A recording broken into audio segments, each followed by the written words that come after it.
এই যে আমার বিকালে নাস্তা। আপনারা যারা স্বাস্থ্যের জন্য খেতে চান তারা এভাবে খেতে পারেন। ভাজা পোড়া না খেয়ে এভাবে খেলে শরীর অনেক ভালো থাকবে।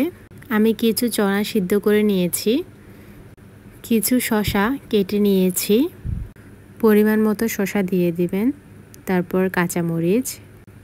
আপনারা চাইলে গাজরও দিতে পারেন, গাজর ছিল না তাই। আর ডিম সিদ্ধ দিয়ে দিয়েছি। আমি পেঁয়াজ দিতে একদম ভুলে গেছি, আমার পেঁয়াজ আমি পরে দিয়েছি। আপনারা পেঁয়াজ দিয়ে দিবেন, তারপর লেবু দিয়ে দিবেন।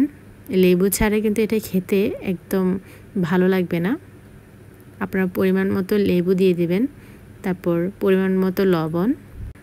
নাস্তার আইটেম যদি এভাবে খান আপনাদের স্বাস্থ্য অনেক ভালো থাকবে। এখানে কিছু ধনিয়া পাতাও দিয়েছি, তারপর মেখে খেয়ে নেব। আপনারা চাইলে ভাজা পোড়া না খেয়ে এভাবে খেতে পারেন। আমি সবসময় প্রায় এভাবে করেই খাই। লেবুটা না দিলে মজাটা কিন্তু লাগবে না, অবশ্যই আপনারা লেবুটা দেবেন। গাজর থাকলে গাজর দেবেন, পেঁয়াজ দেবেন। আমি পেঁয়াজ দিতে ভুলে গিয়েছি, আমি পরে পেঁয়াজ দিয়েছি, মনে ছিল না।